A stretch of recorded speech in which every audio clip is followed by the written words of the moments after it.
Então, rapaziada, eu aqui de novo na voz, segunda aula, né, falando sobre iluminismo e liberalismo agora, né? Vamos relembrar um pouco da aula anterior, que a gente falou sobre a ascensão da burguesia, né? A gente falou como a burguesia estava começando a surgir e alçar novos postos na dominação política, e é óbvio que isso, apesar de eles terem um sucesso econômico, conseguirem avançar economicamente no comércio, conseguirem estar em processo amplo de ascensão, eles ainda não eram uma classe política dominante, certo? Eles ainda permaneciam ali pagando altos impostos, tendo seu comércio regulado pelo Estado, sofrendo com os monopólios ali que o rei formava em torno da prática comercial, né? Então surge no seio da burguesia, né, ali já no século XVIII, já no finalzinho da Idade Moderna, um movimento, né, que é a expressão ideológica da burguesia, a expressão ideológica deles, como uma forma de expressar, né, realmente o que aquela burguesia pensava filosoficamente, socialmente, intelectualmente e economicamente, né, que é o iluminismo. Foi um movimento intelectual e filosófico surgido do seio da burguesia. Na maioria dos seus filósofos eram burgueses, alguns eram nobres que simpatizavam com a burguesia, com novos valores, né? Então o iluminismo surge nesse sentido, como esse movimento, e eles traziam novas ideias, né? O iluminismo é baseado principalmente, centralmente, na ideia de razão, na ideia do cientificismo, na ideia do indivíduo, né? Essa questão que permeou o ideal iluminista. Então, a visão de mundo desses filósofos iluministas, era a razão. Então, a interpretação que eles tinham sobre todas as coisas, sobre a política, a sociedade e a economia, tinham que ser fincadas na razão. Então, isso começou a gerar embates contra as formas políticas do antigo regime e as formas econômicas do antigo regime, certo? Então, começou-se um processo de questionamento do porquê existia um rei absoluto, certo? Fincado na ciência e na razão. Não existia um motivo científico para isso. A justificativa que existia era a justificativa religiosa, como a gente colocou, a justificativa do misticismo, do direito divino dos reis. Era essa justificativa que era dada pela nobreza e pelo rei, de existir um rei absoluto. Então a razão, ela surge como questionadora de diversos fatores, né, que não tinham explicação científica. E aí surge também o questionamento ao domínio da Igreja Católica, ao clericalismo, né? Então o iluminismo ele pode ser entendido como essa expressão ideológica dessa classe burguesa que estava em ascensão e queria mais liberdade, né? Queria ascender politicamente ao poder. Então, para isso, ela precisava de mais liberdade política, de mais liberdade civil, liberdade econômica também para realizar o seu projeto econômico, certo? O iluminismo, né, é um movimento filosófico europeu do século XVIII, fincado nesses ideais da razão, indivíduo e ciência, expressão ideológica da burguesia, contrário ao absolutismo e ao dogmatismo religioso, e eles eram entusiastas de reformas políticas, né? Influenciaram, sim, diversas revoluções burguesas que viriam a ter na passagem para a Idade Contemporânea, porém eles não falaram abertamente, especificamente sobre revolução. Eles falaram sobre reformas políticas. É importante a gente notar também que o iluminismo ele não é um movimento homogêneo. O iluminismo ele se desenvolveu ali na Europa e cada país europeu teve seu desenvolvimento. A França se desenvolveu de uma forma, a Inglaterra se desenvolveu de outra.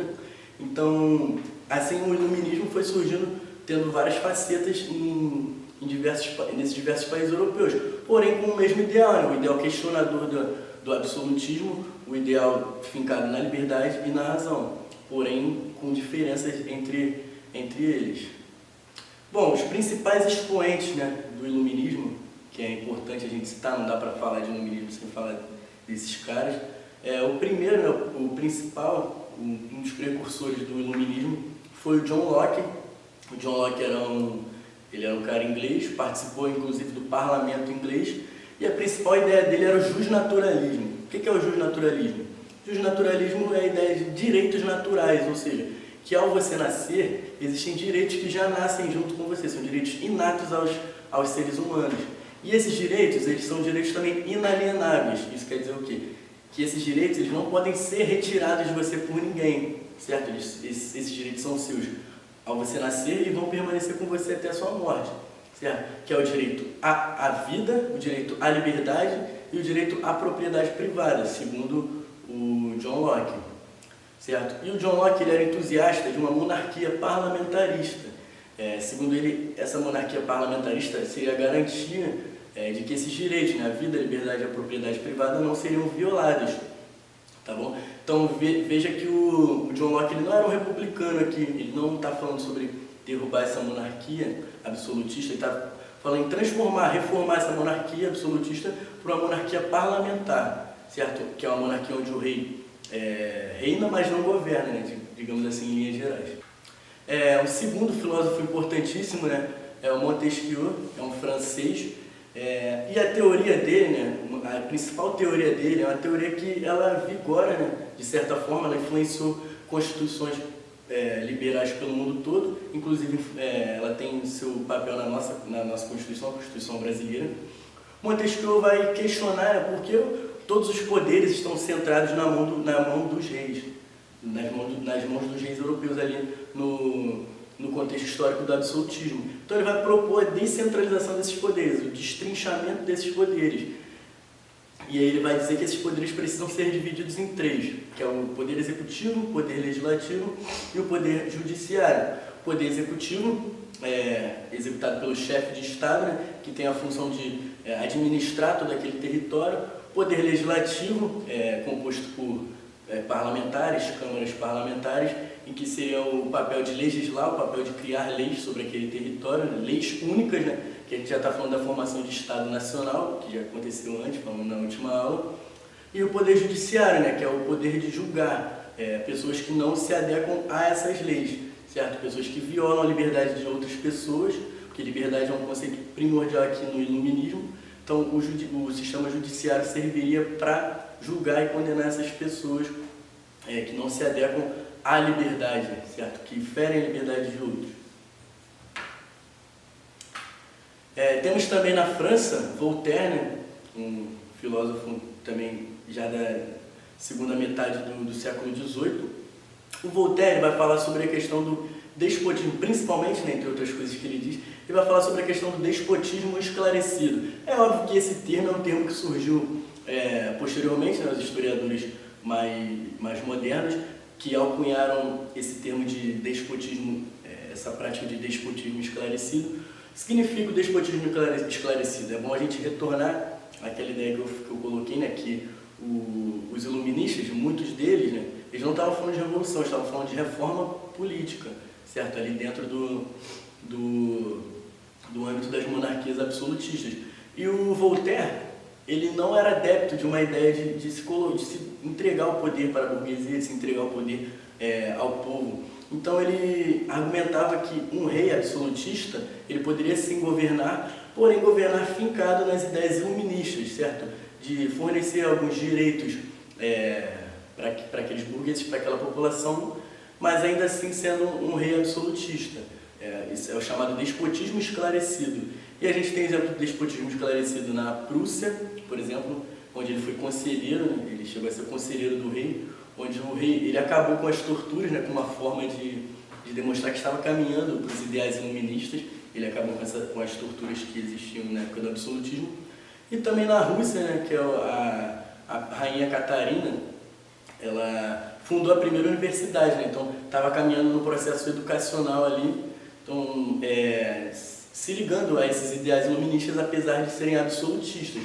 Mas aí fica a questão, por que o rei aceitaria fazer isso? Sob que condições? Bom, essas monarquias que adotaram essas práticas de despotismo esclarecido, essas monarquias que adotaram essas práticas de despotismo esclarecido eram monarquias em que eram essencialmente agrárias, a burguesia não era tão forte quanto era na França e na Inglaterra. Era um país em que não se tinha um desenvolvimento tão firme das práticas comerciais e econômicas. Então o rei ele não sentia, aliás, a burguesia ela não tinha tanto poder para derrubar o rei, para fazer esse tipo de coisa. Porém o rei, né, vendo o que estava acontecendo na Europa, ele simplesmente ficou com os reis que adotaram o despotismo esclarecido, é óbvio, eles ficaram com medo simplesmente de perder sua cabeça, de morrer e perder o seu prestígio político, E aí eles adotaram, né, essa prática do despotismo esclarecido. Então ele vai vai realizar concessões ali à burguesia, ao povo, com um método de amansar a revolta popular, naquele sentido. Despotismo esclarecido é isso. E bom, Voltaire também ele fala sobre a questão da liberdade de expressão. Ele é um grande defensor da liberdade de expressão, assim como os outros iluministas, porém com ele fica mais preemente essa questão, liberdade de expressão e pensamento, certo?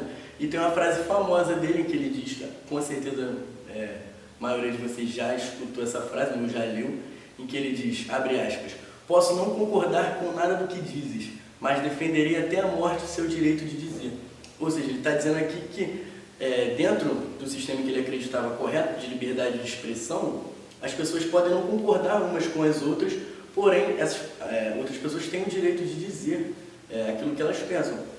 É bom abrir um parêntese aqui, para a gente não confundir, né, essa liberdade de expressão e pensamento que os iluministas, que o Voltaire está falando, com discursos de ódio ou ideias que ferem outras pessoas, outros grupos sociais, certo? Por exemplo, o machismo. O machismo não é uma liberdade de expressão, não é exercício de liberdade de expressão, não é opinião, porque fere a existência e também a liberdade de um gênero, que é o gênero feminino, desculpa. O racismo, por exemplo, também não é uma liberdade de expressão, então eles não estão falando sobre isso. Se fere a liberdade de outras pessoas, que é o conceito basilar do iluminismo, se fere essa liberdade, então deixa de ser liberdade de expressão, né? Então é bom a gente tomar cuidado com isso. Bom, outro filósofo importantíssimo, né, do iluminismo, e particularmente é o filósofo que eu tenho mais apreço dentre esses iluministas, é o Rousseau, também francês, né? O Rousseau está situado ali já para o finalzinho da Idade Moderna, finalzinho do Antigo Regime. Ele morreu, acho que uma década antes da Revolução Francesa, então ele já estava com uns ideais um pouco mais avançados do que, por exemplo, John Locke, que é de 1600 e alguma coisa, não lembro corretamente. Mas o Rousseau está mais avançado, né, nas ideias. E, bom, ele fala coisas que são primordiais, principalmente. Ele é um cara que é contrário à propriedade privada. Lembra que eu te falei sobre a questão da não homogeneidade dos filósofos iluministas? Então, o John Locke, ele era um filósofo iluminista, assim como o Rousseau. Porém, o John Locke ele defendia o direito inalienável à propriedade privada e o Rousseau não. O Rousseau é totalmente contrário à propriedade privada. Então, a gente vê esse embate de ideias mesmo em filósofos da mesma escola, que é o iluminismo. Ele dizia, inclusive, que a propriedade privada é a origem de diversas mazelas sociais, a origem de muitos conflitos, a origem de muitos problemas adveio da criação da propriedade privada, certo? Uma característica também do Rousseau é que ele era um defensor da democracia direta, isso é, ele era defensor da soberania popular, da vontade da maioria. É uma característica primordial que influenciou fortemente, né, e principalmente a Revolução Francesa, que aconteceu uma década depois dele morrer. A Revolução Francesa se baseou muito mais no que Rousseau disse do que nos outros filósofos, me arrisco a dizer. O Rousseau, né, ele também criou a teoria do bom selvagem, que é a questão de que o homem ele é fruto daquele meio. Então ele vai dizer que o homem nasce bom, porém a sociedade corrompe ele. Então, se criarmos uma sociedade melhor, uma sociedade que seja forjadora de homens bons, aquele homem vai nascer e vai se tornar bom, certo? Porque ele está inserido naquele meio, então ele vai retirar dali justamente o que ele está vivendo naquele meio. Tem uma frase importante do Rousseau sobre a propriedade privada, né, que eu vou ler aqui rapidinho para vocês. Abre aspas. O primeiro que, ao cercar um terreno, teve a audácia de dizer isto é meu e encontrou gente bastante simples para acreditar nele, foi o verdadeiro fundador da sociedade civil. Quantos crimes, guerras e assassinatos, quantas misérias e horrores teria poupado ao gênero humano aquele que, arrancando as estacas e cobrindo o fosso, tivesse gritado a seus semelhantes, abre aspas, não escutem a esse impostor, estarão perdidos se esquecerem que os frutos são de todos e a terra é de ninguém, fecha aspas. Ou seja, uma forte crítica aí à ideia da propriedade privada, né, dentro do Rousseau. Bom, agora a gente vai fazer um giro, né, vamos falar sobre liberalismo econômico. Liberalismo econômico que nada mais é do que a expressão econômica do iluminismo. O iluminismo veio com a ideologia, mas ele precisava fornecer o aparato filosófico, o aparato social e o aparato econômico para essa burguesia nascente, certo? Então, o liberalismo econômico, ele defendia a liberdade econômica e o não intervencionismo. A burguesia, que era uma expoente do iluminismo, eles queriam mais liberdade para realizar seu comércio, queriam poder ter a liberdade de negociar com outros países e burgueses de outros países negociar com os burgueses do seu país, certo? Sem uma intervenção estatal, sem uma determinação de impostos, de medidas do que poderia ser negociado e a quantidade que poderia ser negociada, certo? O liberalismo econômico também ficou marcado pelo individualismo, né? Em que ele afirma que as origens da liberdade econômica, as origens da riqueza, estão na prática do indivíduo. O indivíduo, dotado do seu próprio interesse, vai desenvolver coisas que vão ser benéficas à sociedade, certo? Essa é a ideia do liberalismo, que era crítico, fortemente crítico ao mercantilismo. O mercantilismo, óbvio, era uma expressão econômica do absolutismo. Era aquele formato econômico em que existia amplo controle estatal sobre o que se trazia, sobre o que se levava, sobre o que se comprava, o que se vendia, muitas taxas, muitos impostos. Isso a burguesia viu que era um empecilho para o seu desenvolvimento. Então, eles eram totalmente contrários ao mercantilismo. O principal expoente, né, do liberalismo econômico é um cara chamado Adam Smith. O Adam Smith, ele é inglês, né? Viveu na Escócia durante toda a sua vida. Ele foi o principal filósofo, né, e economista que falou sobre o liberalismo, certo? Então Adam Smith, ele argumentava que a economia possui leis naturais e que não precisava de um Estado para regular essas leis, porque essas leis elas próprias se regulariam de acordo com o curso do mercado, né? A famosa mão invisível, né, regularia ali a economia. E para isso ele exemplifica, né? Ele fala sobre a lei da oferta e da procura. O que é a lei da oferta e da procura? Bom, dentro do capitalismo, se você tem um produto que você tem pouca gente querendo esse produto, é óbvio que o preço desse produto ele vai abaixar para que as pessoas atraiam-se a comprar ele, as pessoas tenham interesse em comprar, então ele vai ter que abaixar o preço. Porém, se acontece o contrário, se tem muita gente querendo comprar esse produto e ele tem pouco, ele está escasso, o preço dele vai subir, certo? Porque vai ter mais valor, esse produto vai ser mais valorizado. Então, essa é a teoria, uma das leis naturais da economia, certo? Uma coisa bem básica que a gente está trazendo. O Adam Smith ele também fala sobre a livre concorrência e a contrariedade ao monopólio, certo? Ele dizia que a livre concorrência, dentro da teoria do liberalismo econômico, com o fim dos embargos que o Estado colocava ali para o desenvolvimento econômico da burguesia, com o fim desses empecilhos para o desenvolvimento, se criaria uma livre concorrência. Várias pessoas iam começar a produzir e vender, então isso geraria um barateamento dos produtos, porque você teria muito mais produto no mercado, consequentemente uma maior qualidade desses produtos, certo? Porque com a concorrência, os produtores vão querer tornar o seu produto cada vez mais requintado, mais qualificado para gerar venda, certo? E, contrariamente ao monopólio que acontecia na época do mercantilismo, né, em que o Estado, o rei, definia os grupos sociais que iam poder fazer essa atividade comercial com mais espaço, certo? O Adam Smith também fala do trabalho como origem de toda a riqueza, né? Ele funda ali fim dessa questão do liberalismo econômico como o trabalho. O trabalho é o desenvolvedor de toda a riqueza, certo? Principalmente focado no indivíduo. O indivíduo prospera economicamente a partir do trabalho. Isso é uma ideia do Adam Smith. Então, rapaziada, agora vamos fazer algumas questões aqui para poder fixar um pouco o conhecimento na mente, né? Questão da FAMERP de 2018. No livro Investigação sobre a Natureza e a Causa da Riqueza das Nações, publicado em 1776, Adam Smith argumentou que um agente econômico procurando lucro, movido pelo seu próprio interesse, acaba favorecendo a sociedade como um todo. Aquele argumento que a gente falou, que o Adam Smith defendia sobre o individualismo como instigador, né, da prosperidade econômica. Esse ponto de vista é um dos fundamentos, letra A, do liberalismo, que dispensou a regulamentação da economia pelo Estado, Do utilitarismo, que defendeu a produção especializada de objetos de consumo. C. Do corporativismo, que propôs a organização da sociedade em grupos econômicos. D. Do socialismo, que expôs a contradição entre produção e apropriação de riqueza. Ou letra E. Do mercantilismo, que elaborou princípios de protecionismo econômico. Bom, aqui ele está falando de Adam Smith, né? A gente acabou de estudar sobre ele. Essa questão do agente econômico procurando lucro e movido pelo seu próprio interesse, que a gente também comentou sobre a questão do individualismo, né? A gente está falando aqui do liberalismo. O liberalismo foi a principal corrente econômica do iluminismo. Então, quando ele fala do Adam Smith, bom, o utilitarismo não surgiu com o iluminismo, nem corporativismo, socialismo surgiram depois, e o mercantilismo, né, uma prática econômica anterior, né?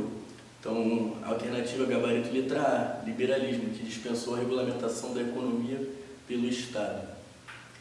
Segunda questão, o iluminismo foi um movimento intelectual que chegou ao auge no século XVIII. Ele estabeleceu uma nova mentalidade que, com o passar do tempo, alcançou grande parte da população europeia da época, especialmente a burguesia. Marque a alternativa incorreta sobre as características do iluminismo. Então, você vai analisar as opções e marcar a alternativa incorreta. Letra A. Foi na França que o movimento atingiu maior expressão, combatendo o antigo regime. Letra B. Os nobres eram, na visão dos iluministas, aqueles que defendiam a organização de sociedades democráticas. Letra C. As ideias iluministas chegaram ao continente americano, influenciando as lutas anticoloniais.